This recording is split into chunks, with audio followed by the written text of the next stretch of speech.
Hello everyone, Railgun here again. This time I'm not analyzing one of my games, but a game that somebody posted on All Things Zerg. It's a Gold League Zerg named Malesmurd. Malesmurd? I'm not quite sure what his name is. And he asked for help, so I thought, why not have a look at it. So we see hatch gas pool by him. And on the Protoss side of things we see a fast forge and a gateway. So this could mean that the Protoss is going for a cannon rush or even blocking off his main, but that's not what the Protoss is doing. He blocks his third, and that is something a lot of Protoss do, but that has nothing to do with the cannons really. Now the Zerg player already saw the early forge, and I would be a little bit confused if I saw this. Now he killed the probe at the top end of the map and he built a lot of Zerglings. Maybe too many Zerglings. He's already down 6 workers. So right now with these Zerglings he has to do some amount of damage, but the problem is he has these Zerglings but he does not have link speed.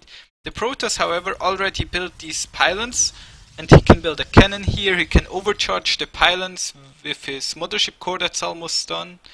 So the Zerg has to make some use of these links. He made so many, but they do nothing yet. He catched back up in terms of workers, so that's fine. The Protoss is getting a super fast third base. He's scouting with the links. He probably thinks something must be up, since he saw the fast forge. The Protoss is going for +1 melee upgrades, +1 ground weapons. Now +1 ground weapons is really good against Zerglings. It means that the Zealots, instead of taking 3 hits, only take 2 hits, so Zealots are a lot stronger against Zerglings. The Zerg however is getting the melee upgrade and not the carapace upgrade. The carapace upgrade would negate that melee upgrade, but he's opting for the melee upgrade instead. Not quite sure about that. I usually go for the melee upgrade as well, but if I saw a forge I would probably go for double upgrades just to be safe. Now the Protoss is going for Void Rays, rallying them down here. Maybe he's scared of drops. The Zerglings still have not done anything at all. He could have taken out the third base had he scouted with them. He does not even know there's a third base there yet. So he built these Zerglings but did absolutely nothing with them. Definitely a mistake. He went for a 410 lair. Pretty standard. His third is also quite a bit late because of the harass with the probe and the pylon, but it should still be done earlier than this, I think. I didn't pay enough attention to that. Now here we see a big mistake. He takes gas from 4 extractors, but he has only 12 and 14 drones on the minerals, meaning he needs at least 6 more drones on the minerals. If you look at the income, the Protoss, of course he has, he's mining there with like 2 workers already, but the Zerg is losing out on about 300 minerals every minute because he did not build these 6 additional workers, so that's definitely a mistake. Now he is getting the lurker then, and he's getting the melee and carapace upgrades. The links are now moving across the map, but this is way too late. He should have moved here and started to attack the Protoss way earlier on. He's getting the lurker then, that's smart again, but still he needs more workers. He needs to have his third droned up as well. Now he's building 17 workers, so yeah, that's good, but it's a little bit late. Because he lost out on a lot of income, and he can only make use of the Zerglings now. So he built these Zerglings about 5 minutes ago and they have not done anything and eventually died. In these 5 minutes he could have had 4 more drones instead, and those would have been a lot more helpful. Or he could have just used the Zerglings and tried to deny the Protoss space. Now the Protoss is moving across the map, And the Zerg just built his drones a little bit earlier on, but he should have done he should have built the drones way earlier. Now he does not have any vision down here at all. He had no vision on the rocks. He does not know this attack is coming, and it will be really hard for him to hold. Of course he does have the lurkers and he does have the hydras, meaning this Protoss force should lose in a direct engagement. But let's see what's happening. He is attacking these buildings over here and the Protoss is simply marching up into his base. Oh no, that's not good. A force field on the ramp. Yeah, now the Zerg has to move up this ramp, but 1, 2, 3, 4 force fields can completely block off this ramp. Those force fields are not good at all.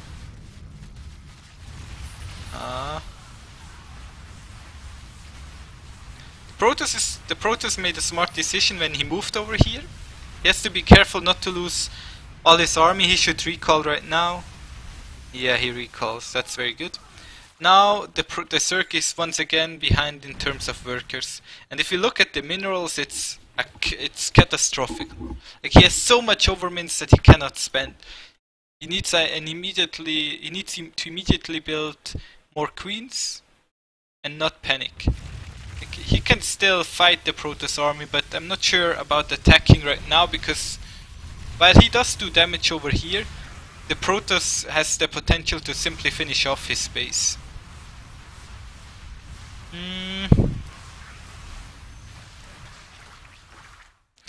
Yeah.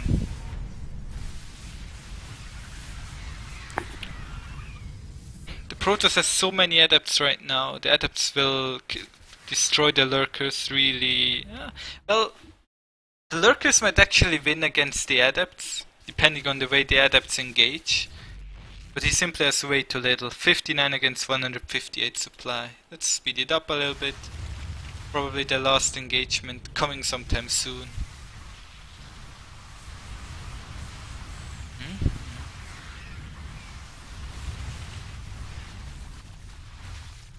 The Protoss smartly recalls again. These recall plays by the Protoss have been done really well.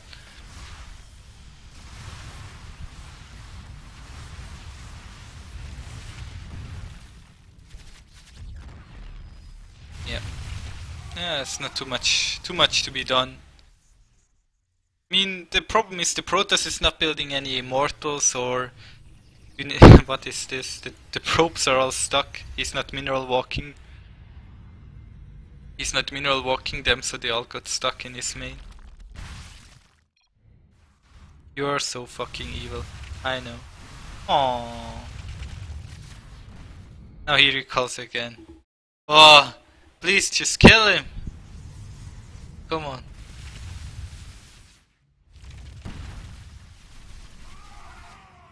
The Zerg army did not grow at all in the last 5 or 10 minutes. Feels like in the last 10 minutes. The Protoss still hasn't finished him. Look at the mineral count. He could have built carriers with that.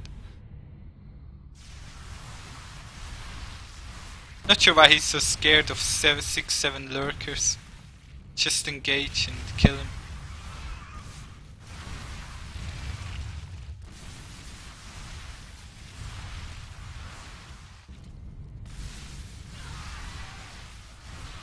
Oh wow, he finally kills him.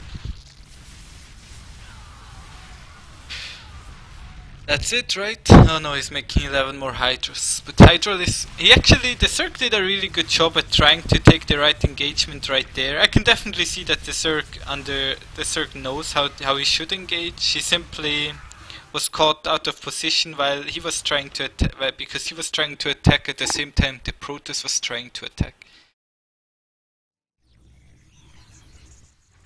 Oh. Yeah, come on, kill him.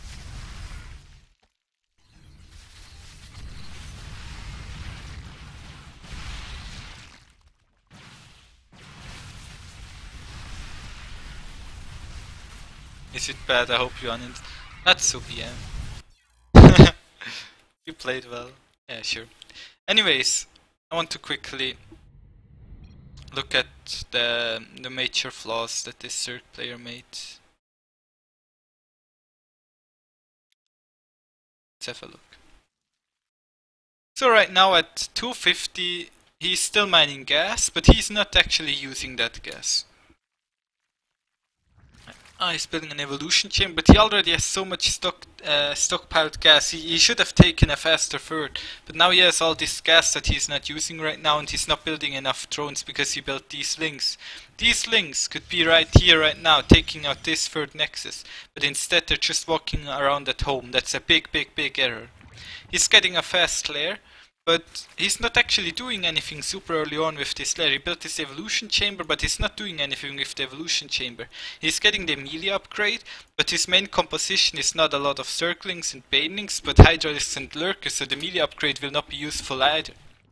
430, the Zerg still did not take his third base, but usually he should take it before the 4-minute mark. 5 minutes he starts taking it. Now he takes gas before he takes minerals, but minerals are always more important as Zerg. So you should always focus on the minerals and not on the gas. He does inject pretty well. That is a good thing. Now he builds his hydralisk then, but 1 minute after the hydralisk then is done, he still hasn't started any hydralisks. So why go for the fast lair and the fast hydralisks if you're not going to use them?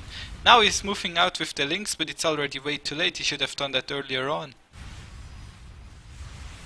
The Protoss is playing. I don't know about these void rays, but this was an attack that made sense. But this attack could have happened like over a minute ago, when the Protoss had fewer units. And now, on this map, you should always attack along the bottom side as Zerg, because this side always has rocks, is walled off and stuff like that. And if you attack along the bottom side, you can secure your fourth base over here, and you always have vision in the middle because of creep spread anyway, so attacking along the bottom side would have been way smarter. Now, even though the Zerg made a lot of mistakes early on, he still managed to get a decent army in the mid game. Of course, it could be way bigger, and he could have destroyed this Protoss army had he been in position. But right here is the game-ending move. After this move, there is not too much left because the Zerg cannot spend his money.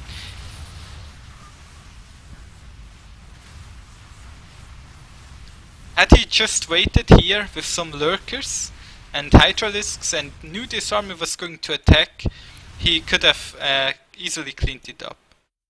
So Overseer, drop a changeling at this watchtower, and you can still F2 your army if you're using F2, but the changeling will simply stay here, so you will always know if the Protoss attacks along the bottom side, or put an overlord here, whatever you do. You somehow have to scout what the Protoss is doing. Now he attacks again, and once again he could stop this army, but he's again out of position, so he makes the same mistake not once, but twice in the same game, and this is why he eventually loses.